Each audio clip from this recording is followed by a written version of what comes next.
영국과 프랑스, 유럽 근대사의 맞수를 찾아 떠나는 문명기행.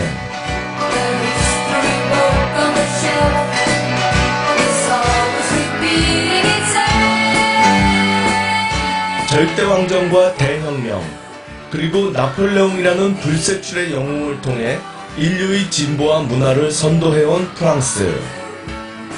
유럽 문명을 이끈 오랜 라이벌 영국과 프랑스로 떠나는 이번 여행은 먼저 영국에서 시작합니다. 19세기 전 세계 땅과 인구의 4분의 1을 지배했던 영국. 일찍이 자유와 권리를 지키기 위해 끝없이 싸웠고 그 결과 의회 민주주의를 찬란히 꽃피운 땅. 지금 그곳으로 떠납니다.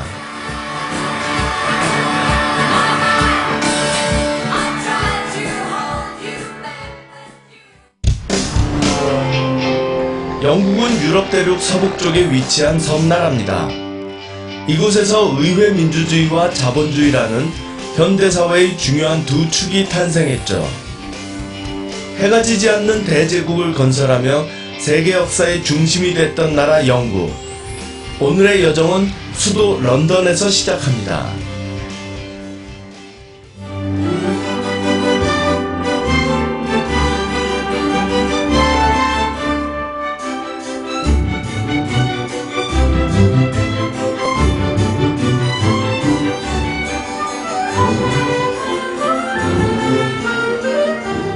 18세기 영국 문학가 사무엘 존슨은 이런 말을 했습니다. 런던이 실증난 사람은 인생에 실증난 사람이다 라고 말이죠. 풍부한 전통과 문화가 녹아있는 이 도시는 지금도 끊임없이 변화하고 있는데요.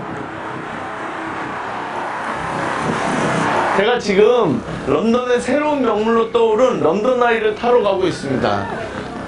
이 런던 아이에 올라가면 정말로 런던 전경이 쫙 펼쳐지거든요. 밀레니엄 휠이라고도 불리는 이 회전식 관람차는 1999년 영국 항공이 밀레니엄 시대를 맞이해 건축한 거랍니다.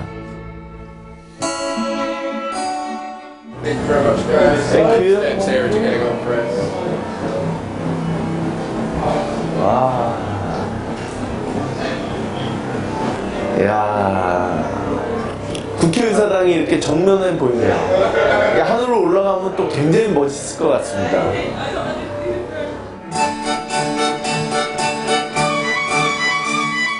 런던 아이는 높이가 무려 135m에 달하는데 그 꼭대기에서 바라보는 런던 시내는 그야말로 장관입니다.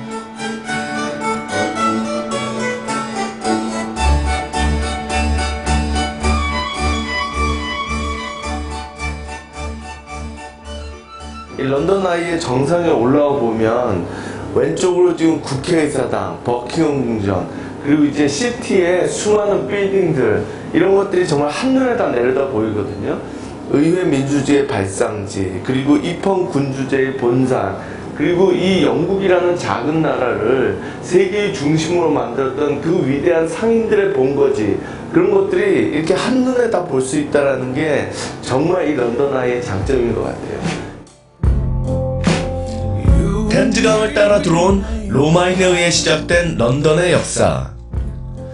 영국 역사와 문화의 축소판이라 할 수 있는 런던의 찬란한 유산들이 템즈강을 따라 화려하게 펼쳐져 있습니다.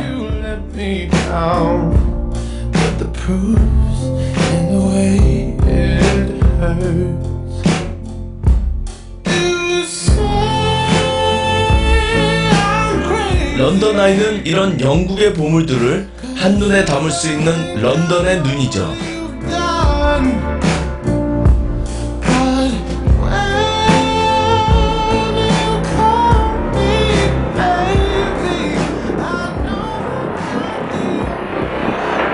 저는 런던에 오면 항상 여기 제일 먼저 와요. 왜냐하면 이곳이야말로 정말 런던의 심장에 해당하는 곳이어서, 지금 왼쪽으로 보이는 저 국회의사당과 빅벤, 진짜 영국의 과거이면서 전통을 상징하는 그런 곳이고, 그런가 하면 이제 여기 오른쪽으로 새로운 명물이 이제 런던 아이가 쫙 있거든요.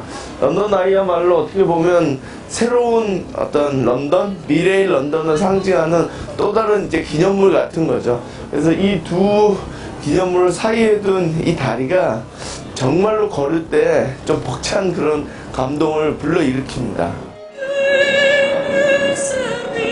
유네스코 세계문화유산으로 지정되기도 한 이 화려하고 웅장한 건물은 신고전주의 양식의 걸작으로 꼽힙니다.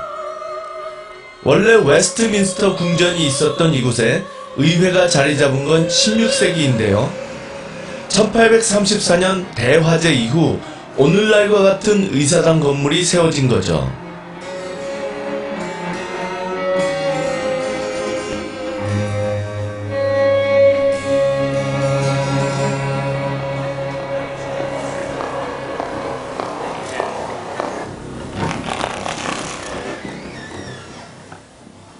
와,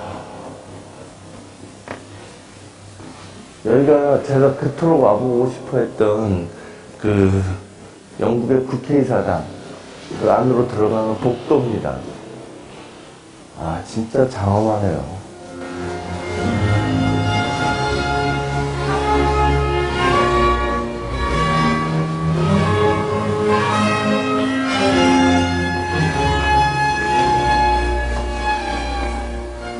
지금 이 홀에 굉장히 중요한 그림들이 많은데 그 중에서도 의회 민주주의의 발달과 관련해서 제일 중요한 그림은 바로 이 그림입니다.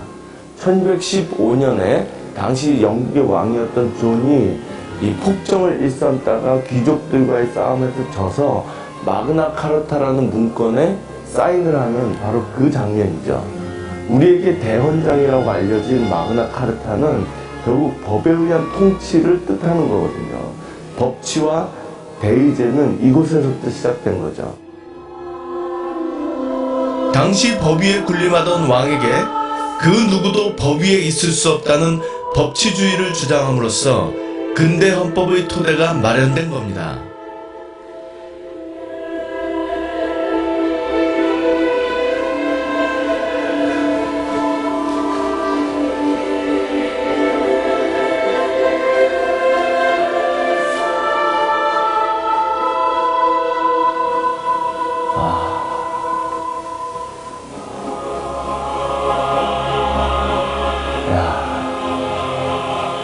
진짜 장엄한데요.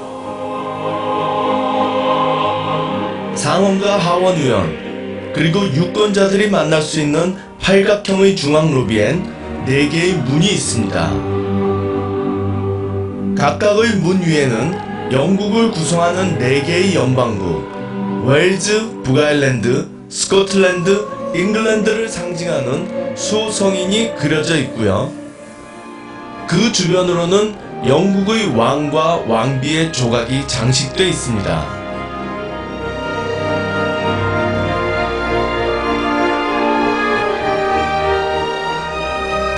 특히 이 중에는 우리에게도 잘 알려진 헨리 8세와 앤 불린,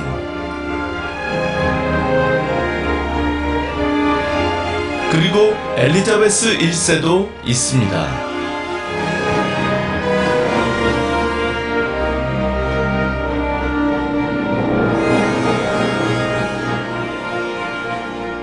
이곳 의사당에서 구조상 재미있는 것은 남쪽의 상원 의사당을 북쪽의 하원 의사당을 배치해 서로 마주보게 해놨다는 겁니다.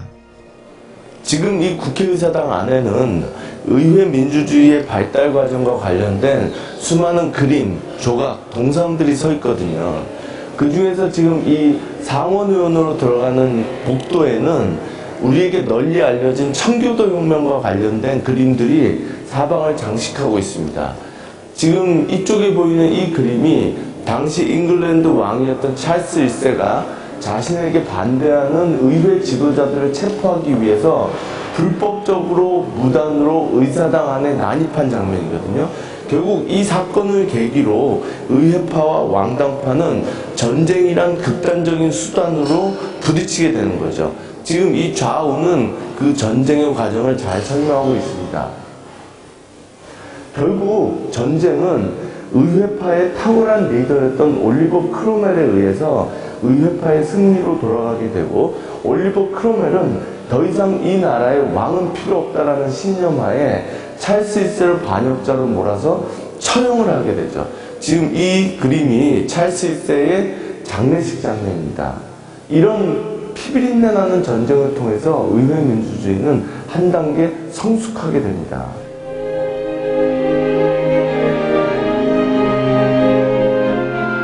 의회 민주주의 발전사를 보고 있자니 역시 세상엔 공짜로 얻어지는 건 없구나 라는 생각이 듭니다.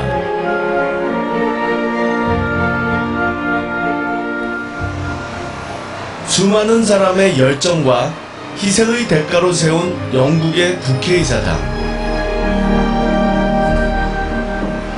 그 앞의 의회 광장에는 로이드 조지, 윈스턴 처칠 등 영국이 자랑하는 8명의 총리와 함께 인류 역사 발전에 이바지한 다른 나라 위인의 동상도 서 있습니다.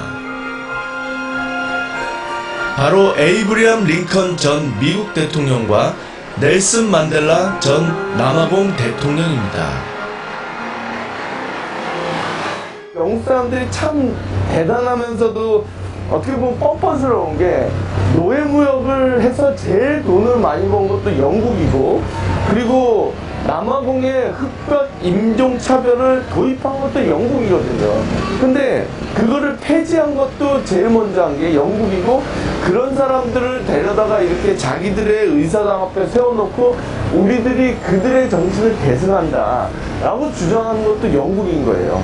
그러니까 어떤 쪽으로 봐도 역사를 만들어가는 거는 우리다 라는 그런 자부심 같은 거를 느낄 수 있어서 참 씁쓸하기도 하고 재미있기도 하고, 그런 곳이 바로 이곳입니다.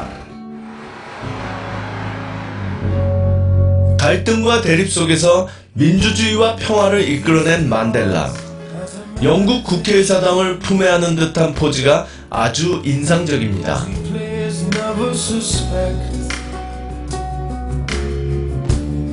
He doesn't play for the money he wins. He doesn't play for respect. He deals the cards to find the answer. The sacred geometry of chance.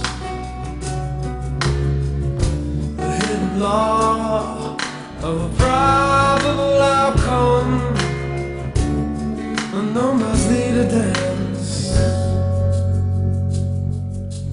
I know that the spades are the swords of a soldier. I know that the clubs are weapons of war. I know that diamonds need money for this art. That's not the shape of my heart.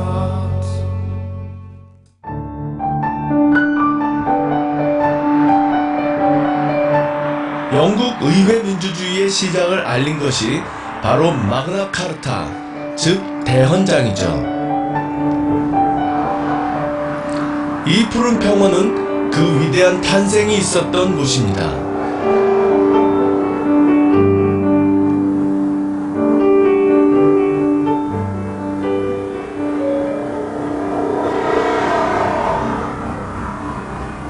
여기 올 때마다 굉장히 숙연해지거든요. 사실 The Birthplace of Modern Democracy, 근대 민주주의의 발생지다라고 써 있는데, 인류 역사상 내가 민주주의의 발생지다라고 얘기할 수 있는 곳이 딱 두 곳이 있죠. 고대 그리스의 민주주의를 발전시켰던 아테네, 그리고 바로 이곳 러닝우드 평원. 굉장히 감동적인 곳이죠.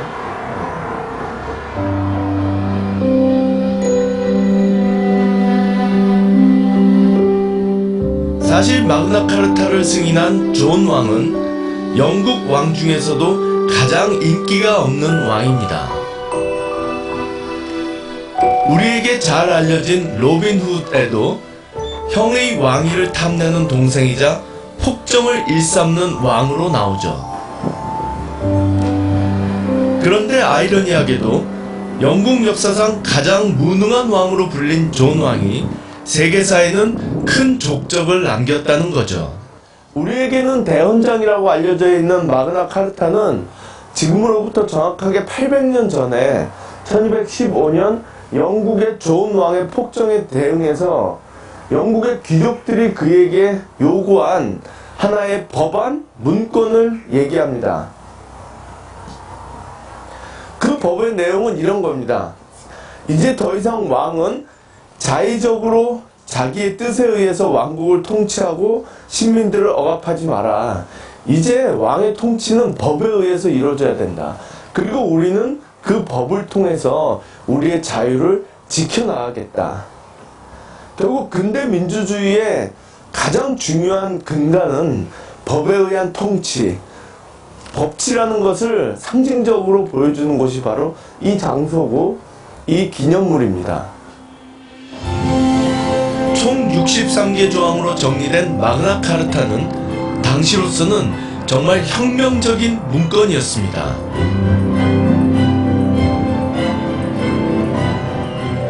그때 이후로 인권과 민주주의의 초석이 된 마그나 카르타는 프랑스 대혁명과 미국 헌법에까지 지대한 영향을 미쳤는데요. 특히 미국에서는 그 존재가 각별했죠. 미국이란 나라는 자유를 찾아서 떠난 사람들이 세운 나라거든요. 그리고 그들은 자유를 무엇으로 지키고 보장받을 것이냐, 그거를 법이라고 생각했던 겁니다. 그러니까 법에 의해 통치되는 나라인 미국에게 있어서, 미국민에게 있어서 이 마그나 카르타라는 거는 중요할 수밖에 없는 문건이죠.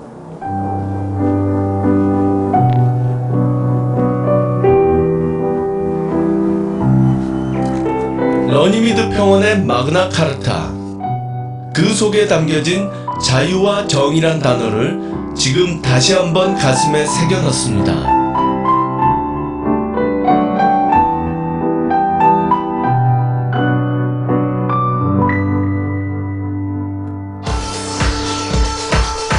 의회 민주주의의 본고장 영국이 서유럽 변방의 작은 섬나라에서 해가 지지 않는 대영 제국이 되기까지 빼놓을 수 없는 사람이 있습니다.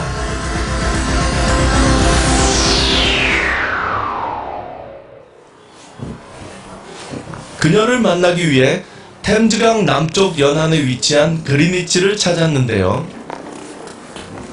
사람들은 그리니치라고 하면 천문대만으로 알고 있지만 이 영국 역사에서는 그것과 별도로 다른 중요한 어떤 의미를 가진 땅입니다. 이곳이 지금은 여러 개의 건물이 들어서 있지만 요거는 이제 근대 이후에 새롭게 지어진 것들이고요.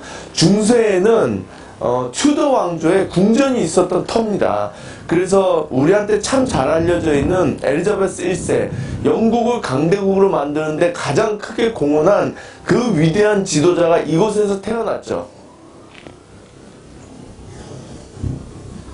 정말로 위대한 군주의 탄생이죠. 과거 왕궁이었던 이곳은 헨리 8세와 메리 1세, 엘리자베스 1세의 고향이기도 하죠. 보통 엘리자베스 1세 하면 스페인의 무적 함대를 격파한 영광의 여왕으로 기억하고 있지만 그녀의 어린 시절은 녹록지 않았습니다. 전제적인, 그러면서 아들을 간절히 원하는 아버지와 그 아버지에게 아들을 낳아주지 못한 채로 결국은 목숨을 내놔야 했던 어머니, 그리고 평생토록 그녀를 미워했던 이복 언니, 그 틈바구니 속에서 결국 생존하기 위해서 정말 몸부림쳐야 했던 그게 바로 엘리자베스 1세거든요. 그러나 그녀는 여왕이 됐을 때 정말로 다른 정치를 펼치게 됩니다. 어떻게 보면 참 고통스러웠을 텐데도 자기의 적들을 용서하고 국민들을 화합하고 그리고 단호하게 전쟁을 마다하지 않는 용기, 이런 여러 가지 것들을 통해서 이 영국을 정말로 세계의 강대국으로 가는 초석을 쌓게 되는 거거든요. 그리고 나서 200년 후에 영국은 세계를 움직이는 대영 제국으로 발전하게 됩니다. 19세기 후반에 이 세계의 시간대를 정하는 회의가 열렸을 때 결국은 본초 좌우선이 이 그린위치를 지나게 되거든요. 세계의 시간을 움직이는 그 중심선, 그리고 그 과정에서 가장 중요한 역할을 했던 엘리자베스 1세의 탄생지, 그것이 이렇게 한 곳에서 교집합을 이룬다는 게 굉장히 저는 섬뜩할 정도로 좋아요. 그래서 전율을 느끼게 되는 그런 곳입니다.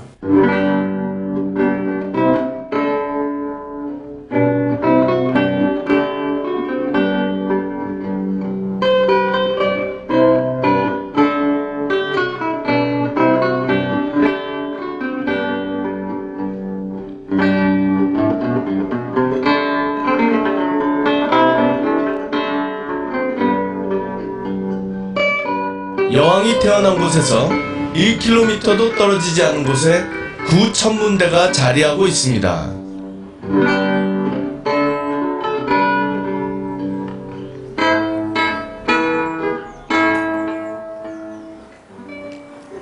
지금 제 앞에 보이는 이 표지물이라고 해야 되나요? 이것이 지금 본초 좌우선, 시간의 모든 것을 결정짓는 바로 그 선을 상징적으로 나타내고 있는 겁니다.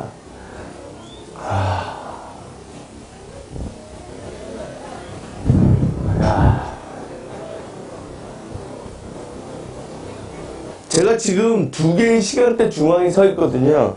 여기서 보면 이제 그린위치가 0000이라고 되어 있습니다. 그린위치가 중심이라는 거죠. 이쪽으로 가면 서쪽, 이쪽으로 가면 동쪽.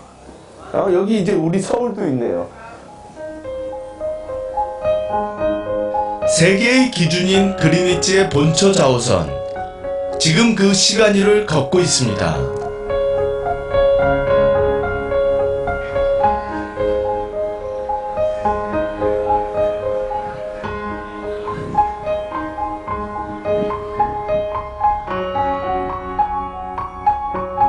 템즈강 연안에 자리 잡은 그린위치.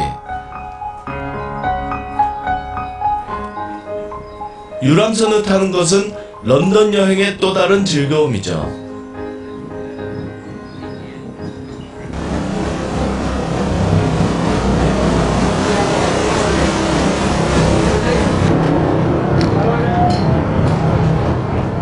유람선을 타고 템즈강을 따라 흐르다 보면 대영 제국의 찬란한 역사와 유산을 만날 수 있습니다.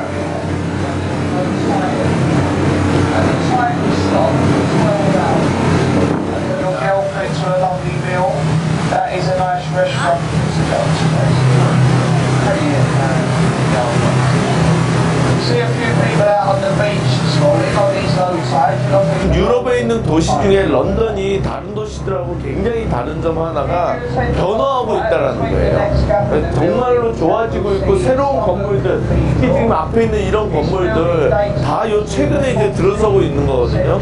결국은 런던은 경제가 돌아가고 있는 거예요. 새로운 투자가 이루어지고 새로운 사람들이 들어오고, 어떻게 보면 또다시 이제 대영 제국의 영광을 되살리고 있다는 그런 느낌을 줍니다.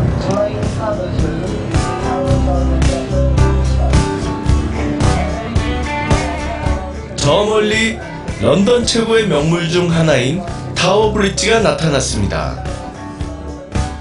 1894년 총 길이 85m로 완성된 이 다리는 빅토리아 시대의 건축을 대표합니다. 대형 선박이 지나갈 때마다 다리 가운데가 열리도록 만들어졌는데 그 모습이 오늘날에도 장관입니다.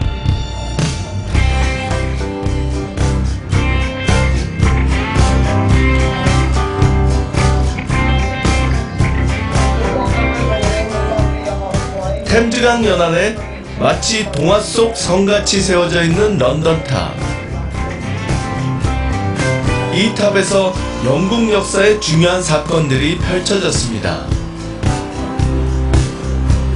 그 중에서도 가장 유명한 사건이 바로 헨리 8세와 그의 두 번째 부인인 앤 불린에 대한 이야기입니다. 이 영국 역사에서뿐 아니라 헨리 8세와 앤 불린의 이야기는 그 뉴욕타임스가 지난 밀레니엄을 이제 기념하면서 2000년에 정한 지난 1000년간 최고의 섹스 스캔들이다. 그 둘의 사랑이 영국의 종교를 바꾸고 그 둘 사이에서 난 엘리자베스 1세가 영국의 역사, 세계의 역사를 바꿨다라고 얘기하니까 정말로 대단한 스토리의 현장이죠, 이것이.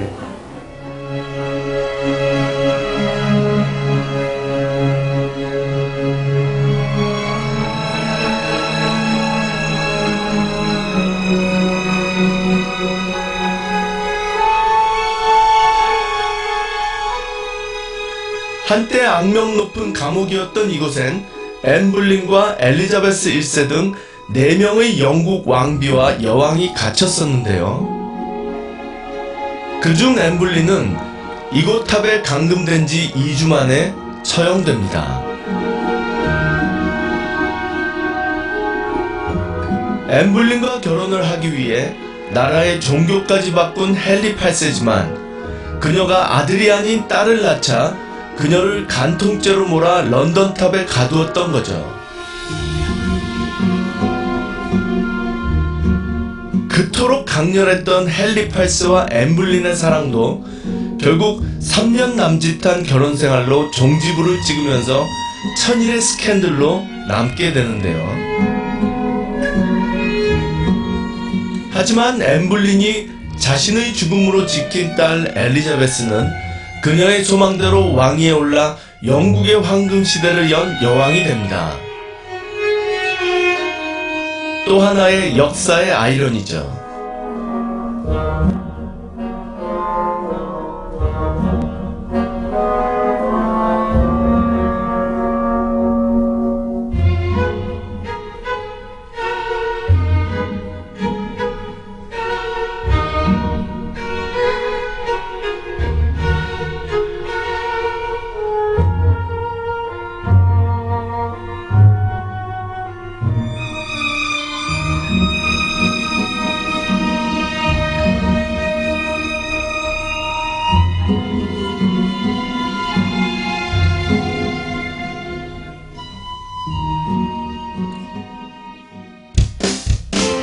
엘리자베스 1세 이후 발전해오던 영국은 산업혁명을 통해 최고의 전성기를 구가하게 되는데요. 그 흔적을 찾아 더원트 계곡으로 향합니다.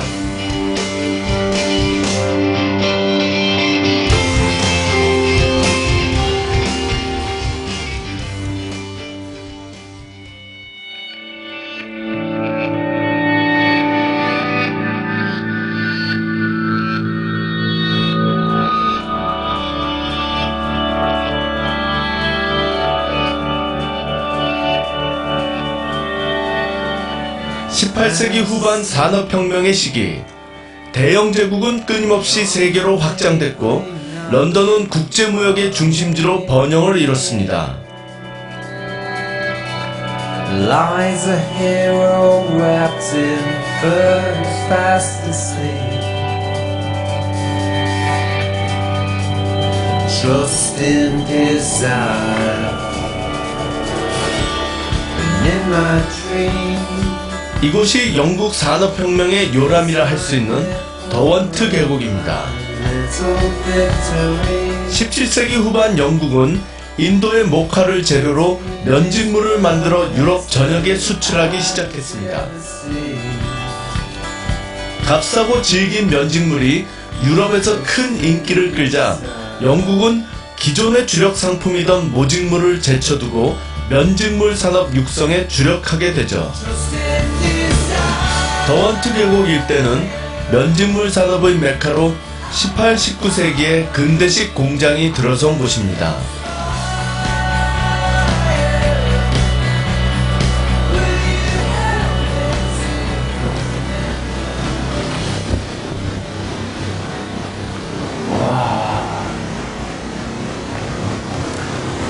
이곳이야말로 정말 인류 문명사에서 새로운 한 페이지를 쓴 위대한 장소거든요. 약간 가슴이 진짜 벅차오르는데요. 바로 이곳에 수력을 이용한 최초의 방적 공장이 생긴 거죠. 이 하얀 포마를 그리면서 힘차게 내려꽂히는 작은 물줄기가 영국을 세계의 공장으로 만들고 해가 지지 않는 제국으로 만든 바로 그 위대한 물줄기입니다. 영국은 사람과 인간의 노동력이 아닌 자연과 기계의 힘을 이용함으로써 산업혁명이란 걸 만들어내고 인류의 어떤 문명의 부의 수준을 전혀 다른 차원으로 끌어올리는 거죠. 정말 위대한 창조의 현장입니다. 1771년 크롬포드의 최초의 방적 공장이 들어선 이유는 근처에 수로가 있어 물을 안정적으로 공급받을 수 있었기 때문입니다. 지금 제 눈앞에 보이는 이 건물이 1771년에 만들어진 첫 번째 방적 공장입니다. 이 크롬포드 밀이 시작된 곳이죠. 그리고 산업혁명이 시작된 곳입니다.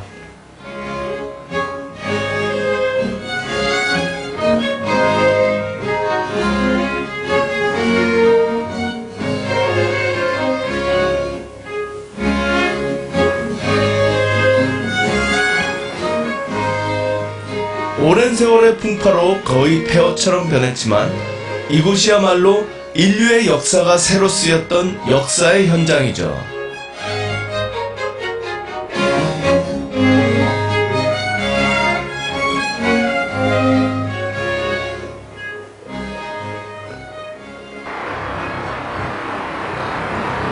인근에 초창기 방적 공장을 재현해 놓은 곳이 있어 찾아가 봤습니다.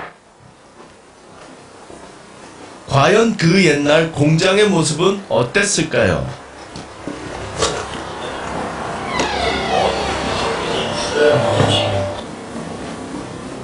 문을 들어서니 마치 타임머신을 타고 과거로 돌아간 듯 합니다. 야, 여기 있는 이 기계들이야말로 이 영국이라는 작은 섬나라를 정말 전 세계의 4분의 1을 지배하는 대영 제국으로 이끈 그런 이제 주역들이라고 할 수 있죠.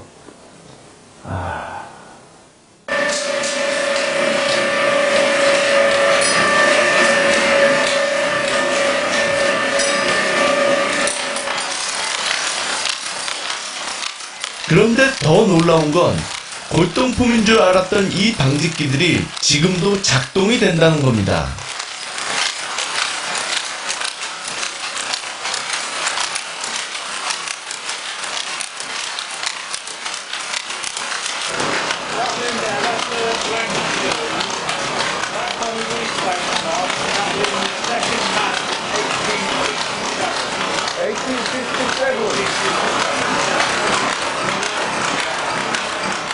(18, 19세기에는) 미국에서 재배한 목화를 영국으로 가져와 이곳에서 면직물을 만들었습니다.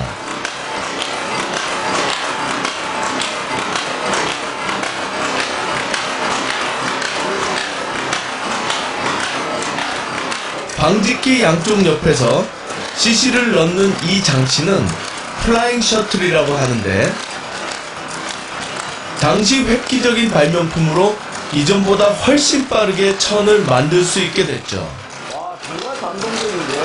이게 그 책에서만 보던 나르는북이라고 이렇게 그 무슨 뜻인지 잘 몰랐는데 와서 보니까 정말 이 실을 담고 있는 저게 날아가는 것처럼 이렇게 정말 빠르게 툭툭 움직이면서 이렇게 면을 짜고 있네요. 면지물을.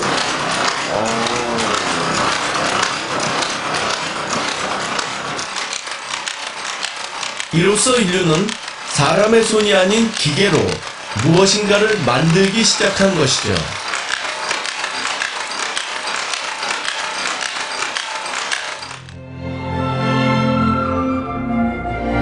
산업혁명의 또 다른 요람을 찾아 아이언 브릿지 계곡으로 향합니다. 탄광에서부터 철도까지 19세기 산업발전에 기여한 요소들이 모두 남아있는 이곳은 전 세계의 산업혁명의 상징처럼 알려져 있는 장소입니다. 그 중에서도 가장 대표적인 것이 바로 이 아이언 브릿지입니다.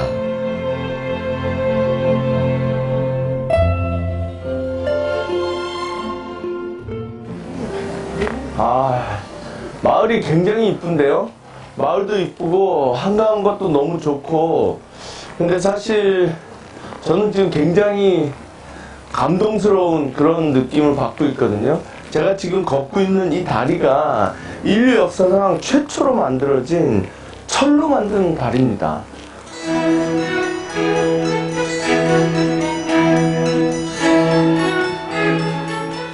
아이언 브릿지는 1779년 제철업자 더비가 세계 최초로 지은 철교입니다.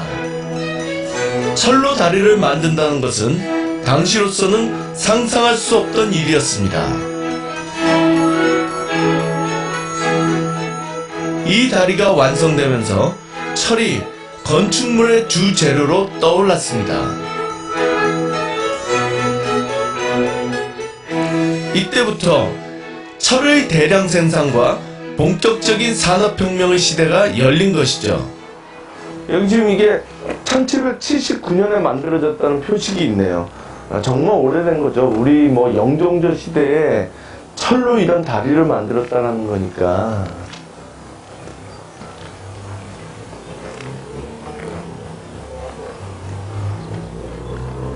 이렇게 아이언 브릿지에 오면 항상 생각나는 사람들이 있는데, 결국은 이제 역사를 만들어가는 것, 어떻게 문명을 발전시켜 나가는 것은 일대에 이루어지는 것도 아니고 여러 대에 걸쳐서 누군가는 공헌을 하고 헌신을 해야 된다는 건데, 이 피렌체의 메디치 가문이 르네상스를 가지고 왔듯이 이 아이언 브릿지도 더비가라고 하는 영국의 이 기업가 가문에서 더비 1세는 용광로를 만들고 더비 2세는 증기기관을 또 실용화하고, 그러면서 이제 3세에 걸쳐서 3세가 됐을 때 이 다리를 만드는데 거액을 투척하거든요.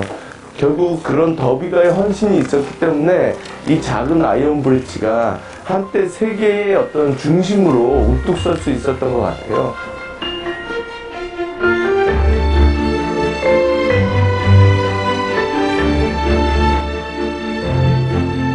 의회 민주주의와 산업혁명의 발상지인 영국.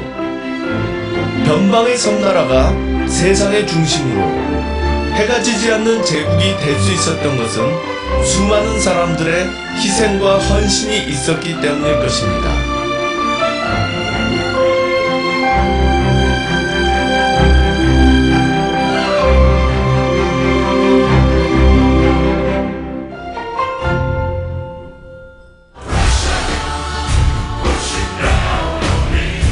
지금 이 배가 1805년 트라팔가 해전 때 넬슨 제독이 탔던 기함 빅토리오입니다.